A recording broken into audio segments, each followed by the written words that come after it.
Welcome to four sides TV. 2024 సార్వత్రిక ఎన్నికల్లో ప్రధాని మోదీ చరిష్మా తగ్గిందా? రాహుల్ ఇమేజ్ పెరిగిందా? 400 సీట్లు గెలుస్తామన్న బీజేపీకి వ్యతిరేకంగా ఫలితాలు ఉంటాయా? దేశ ప్రజల నాడి ఏ పార్టీ వైపు మళ్ళింది? Let's watch the story.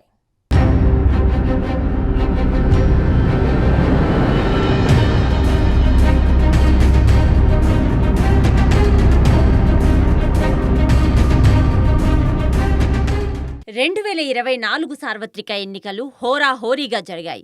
Congress బీజేపీలు సై అంటే సై అనే రేంజ్లో పోటీ పడ్డాయి.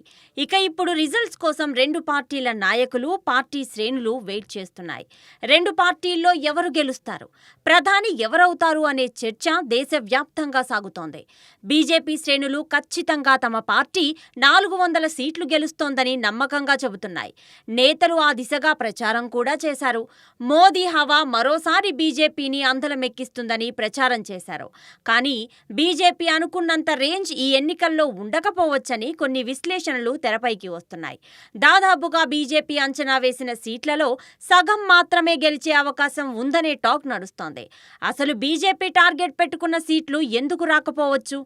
విశ్లేషకులు ఏమంటున్నారు? హస్తం వైపుకు గాలి ఎందుకు మళ్లింది అనే దానిపై విశ్లేషణలు సాగుతున్నాయి.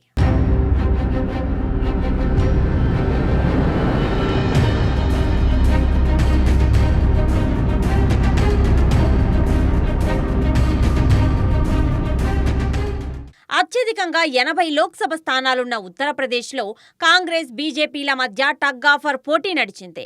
ఇక్కడ గెలిచిన వారు అధికారానికి చాలా దగ్గరగా ఉంటారు అనొచ్చు. అందుకే ఇక్కడ పోటీ చేసే పార్టీలు పెద్ద ఫోకసే పెట్టాయి. ఈ ఎన్నికల్లో ఇండియా కూటమిలో భాగంగా కాంగ్రెస్, ఎస్పీలు భాగస్వామ్యులుగా ఉన్నాయి. ఎస్పీ 63 సీట్లు, 17 స్థానాల్లో కాంగ్రెస్ పార్టీ పోటీ చేస్తున్నాయి. గతంలో ఒకే ఒక్క సీటుకు పరిమితమైన హస్తం ఈసారి ఎన్నికల్లో ఎన్ని సీట్లు గెలుచుకుంటుందనే దానిపై ఆసక్తి నెలకొంది.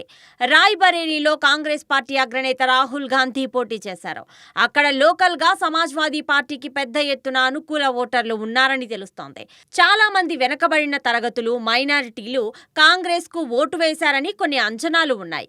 ఎస్పీతో కాంగ్రెస్ పొత్తు మంచి బలాన్నే తెచ్చిపెట్టిందనొచ్చు. మొత్తం మీద యూపీలో బీజేపీ కంటే కూటమికి ఎక్కువ అవకాశాలు ఉన్నట్లు స్పష్టంగా కనిపిస్తున్నాయనే టాక్ ఉంది. యూపీలో జరిగిన 7 దశల్లో బీజేపీకి కొంత మైనస్ అయ్యే అవకాశం ఉంది. ఇక్కడ సమాజ్వాదీ, కాంగ్రెస్, ఇండియా కూటమి గాలులు వీచాయంటున్నారు.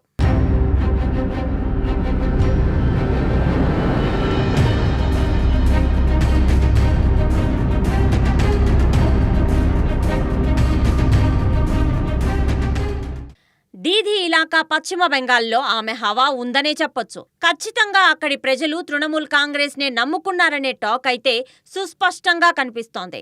ఆమె వైపే ఎక్కువ మంది ఓటర్లు ఆసక్తి చూపారని తెలుస్తోంది. ఆమె తర్వాత రెండో స్థానం కాంగ్రెస్ గెలుచుకుంటుందని, మమత తర్వాత హస్తంపై మక్కువ చూపారని రాజకీయవేత్తలు, సర్వేలు చెబుతున్నాయి. ఒకవేళ మమత గెలిచినా ఇండైరెక్ట్ గా కాంగ్రెస్ కే సపోర్ట్ చేస్తుందంటున్నారు. మొత్తానికి పశ్చిమ బెంగాల్లో బీజేపీకి దారుణ పరిస్థితులే ఉన్నాయి అనొచ్చు. పశ్చిమ బెంగాల్లో మోదీ వేవ్ అస్సలు లేదనొచ్చు. అక్కడ బూత్ లెవెల్ స్థాయిలో బీజేపీ చాలా బలహీనంగా ఉందని అంటున్నారు. 2021 అసెంబ్లీ ఎన్నికలు, 2022లో మున్సిపాలిటీ ఎన్నికలు, 2023లో పంచాయతీ ఎన్నికల్లో బీజేపీకి ఉన్న బలమేంటో బయటపడింది. 2021 అసెంబ్లీ ఎన్నికల్లో పార్టీ ఓడిపోయిన తర్వాత పశ్చిమ బెంగాల్లో బీజేపీ సంస్థాగతం బలం క్షీణించింది. ఈసారి కూడా అదే సీన్ రిపీట్ అవుతుంది. కింద స్థాయిలో కమలం బలహీనంగా ఉండడంతో లోక్సభలో ఎక్కువ ఎంపీ స్థానాలు గెలిచే అవకాశం లేదని చెబుతున్నారు.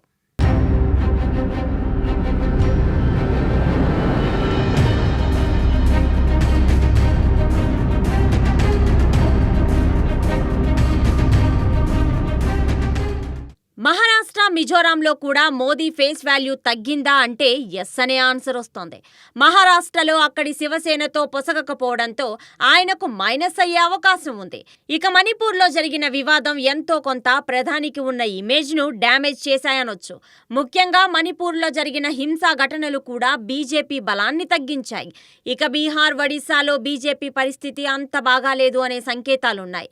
లాలూ, తేజస్వి యాదవ్కు మంచి పేరుంది. బీహార్లో నితీష్ కుమార్ కుమార్ ఊసరవెల్లిలా వ్యవహరిస్తున్నారు. ఆయనకు చాప కింద నీరుగా వ్యతిరేకత వస్తోంది. తేజస్వి యాదవ్పై ఈడీ సోదాలు బీజేపీ ప్రోద్బలంతోనే చేశారని కొందరు చెప్పుకుంటున్నారు. బయటకు కనిపించకపోయినా ఇది కూడా కమలం కలవరపాటుకు గురయ్యేలా చేస్తుంది.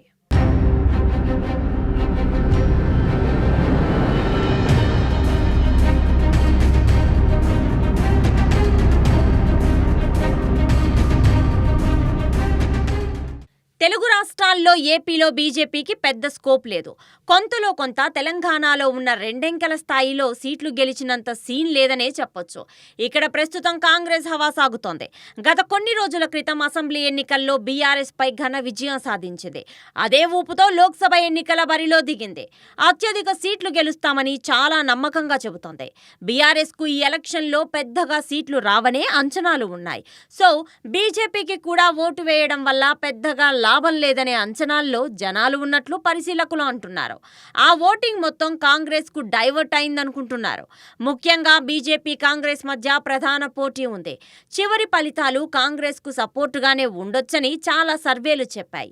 ఇక్కడున్న 17 స్థానాల్లో కాంగ్రెస్ కు ఎక్కువగా దక్కే అవకాశం ఉందంటున్నారు. ఇక ఏపీలో కూడా టీడీపీతో జత కట్టినా అది కేవలం సపోర్టు కోసమేనని చెప్పొచ్చు. అక్కడ కూడా బీజేపీ నామమాత్రపు సీట్లు గెలిచే అవకాశం ఉందని తెలుస్తోంది.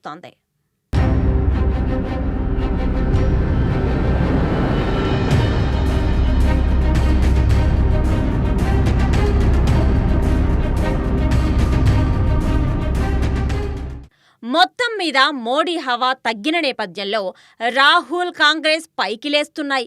మళ్లీ పూర్వ వైభవం దిశగా అడుగులేస్తున్నాయి. అదే సమయంలో మోదీకి ఉన్న సపోర్ట్ తగ్గుతుంది.